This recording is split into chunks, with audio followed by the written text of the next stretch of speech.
Vivre heureux, mourir jeune. Le pacte satanique de Sirou. On lui a promis la gloire, l'argent et la célébrité. Mais personne ne lui a dit comment il allait mourir. Sirou a accepté un pacte que très peu d'hommes survivent. Mais avant qu'on commence cette histoire magnifique, dites-nous d'où vous nous suivez. Et n'oubliez pas de vous abonner pour nous encourager. Avant, Sirou poussait son mototaxi chaque matin avant le lever du soleil. Parfois sous la pluie, parfois sous une chaleur qui brûle la peau. Il ne se plaint pas car il n'a pas le choix. Sa mère est malade depuis 2 ans. Le diabète l'a cloué au lit. Certains jours, elle ne peut même plus se lever pour aller aux toilettes sans aide.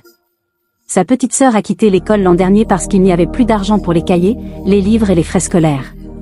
Sirou est devenu l'homme de la maison à 26 ans, mais son vrai rêve n'est pas la moto-taxi. Chaque soir, quand le quartier se calme un peu, Sirou s'enferme dans sa petite chambre. Il pose son téléphone sur une chaise, il se rapproche pour que le micro capte mieux sa voix.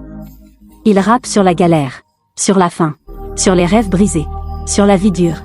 Quand il termine, il poste sur YouTube. Et il attend. Le lendemain matin, avant de sortir travailler, il regarde la performance de ses vidéos. 18 vues. Il actualise, mais c'est toujours 18 vues. Et toutes les vues viennent de ses amis. Découragé, il s'assoit sur son lit et reste longtemps sans bouger. Il pense à la maladie, à la pauvreté, à la musique qui ne marche pas. Plus tard dans la nuit, alors qu'il est allongé sur son matelas, son téléphone vibre. Un message WhatsApp d'un numéro inconnu. Il regarde et aperçoit un message qui dit « Tu as du talent. Si tu veux percer rapidement dans la musique, retrouve-moi demain à 20h au plus grand snack de Yopougon. » Sirou se redresse d'un coup, son cœur bat fort. Il relit encore et encore. « Qui est cette personne ?» se dit-il. Puis il se rappelle que personne ne lui écrit jamais pour sa musique. Et là, quelqu'un vient directement parler de percer rapidement. Il était très content mais n'y croyait pas trop, il pensait que c'était une blague venant de ses amis. Il passe toute la nuit à réfléchir.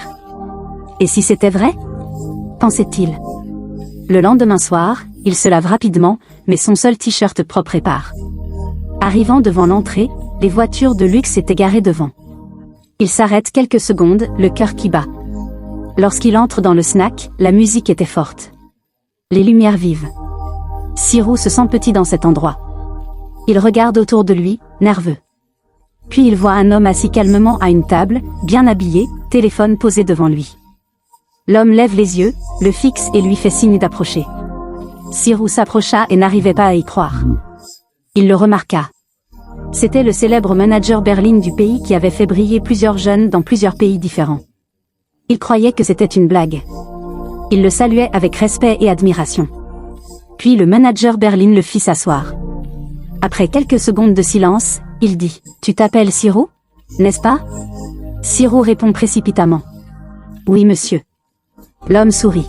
« J'écoute ta musique depuis un moment. » Le cœur de Sirou manque un battement. L'homme continue calmement. « Tu as ce que beaucoup n'ont pas, mais dans ce milieu, le talent seul ne suffit pas. » Sirou, surpris, l'écoute attentivement. « Si tu veux percer vite, très vite, il existe des moyens que peu de gens connaissent. » Sirou fronce les sourcils. « Quels moyens monsieur ?» Le manager sourit et demanda « Est-ce que tu es prêt à tout pour briller dans la musique ?»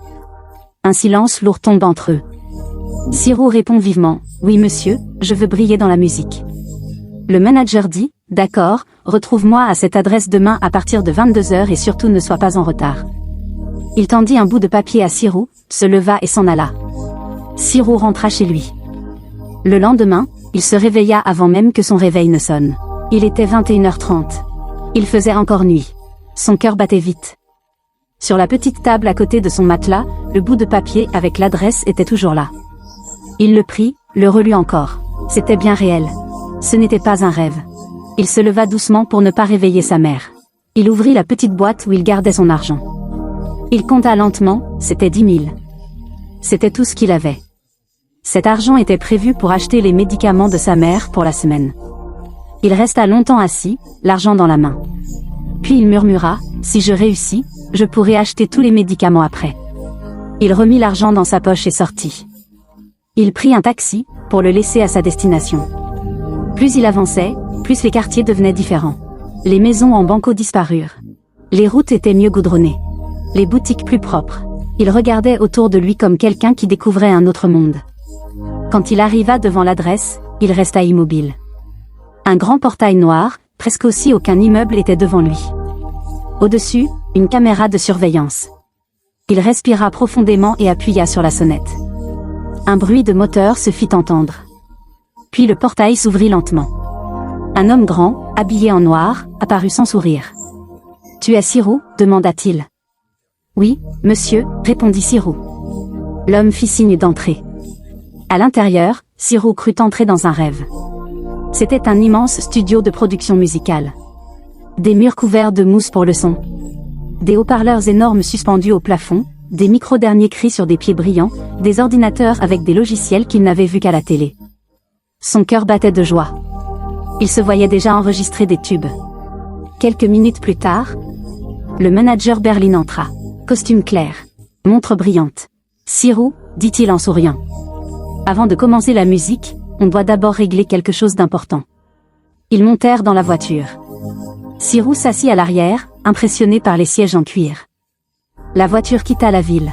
Les lumières diminuèrent. Les rues devinrent désertes. Au bout d'un moment, Sirou aperçut un grand panneau blanc. Cimetière municipal. Son ventre se serra lorsqu'il demanda « Monsieur, on va où exactement ?» Le manager répondit calmement. « N'aie pas peur. C'est juste une étape. Tous ceux qui brillent sont passés ici. » Sirou ne parla plus.